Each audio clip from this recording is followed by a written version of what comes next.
Tak vieme, v akom sa stave nachádza naša protivzdušná obrana. Tak poďme si k tomu niečo povedať. V jednej televíznej diskusii totiž sme sa dozvedeli od ministra obrany Kaliňáka niekoľko faktov, ktoré ministerstvo obrany v tejto súvislosti rieši.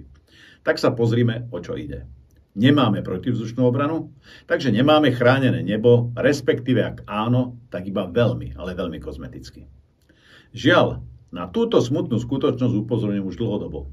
Viem, pán minister, že to ste zdedili po Naďovi a viem, že to musíte riešiť a taktiež viem, že je to obrovská výzva. Platí tu staré známe. Kto si chráni vzdušný priestor, môže povedať, že plne zabezpečuje obranyschopnosť vlastného štátu. A to sa u nás vďaka Matovičov-Hegerovským vládam nedeje. A vlastne nedeje sa to ani vďaka vláde Odora, ktorý si z vedenia úradníckej vlády urobil kampaň pre svoju budúcu politickú kariéru. Takou progresívnou cestou. Však. Ale to, čo ste avizovali v súvislosti s budúcim rokovaním v USA a vašou snahou znížiť cenu v súvislosti s možným nákupom patriotov, myslím to zníženie, že presunú sa financie z vrtuľníkov Viper, je iba vyvolávanie pocitu prehnaného optimizmu spoločnosti. Prioritou totiž musí byť autonómna ochrana vzdušného priestoru.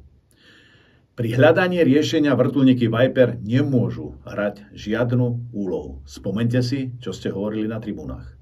Vami načrtnutý postup nie je podľa môjho názoru najlepšia cesta pre bezpečnosť Slovenskej republiky. Jednoducho povedané, strácame drahocenný čas, ktorý už bol premrhaný za vášho predchodcu.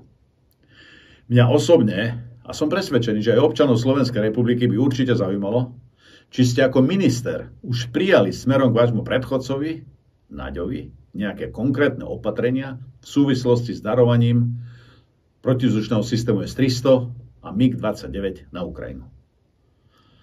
Lebo už aj laik si uvedomuje, že toto rozhodnutie bolo v rozpore s ústavou a platnými zákonmi Slovenskej republiky.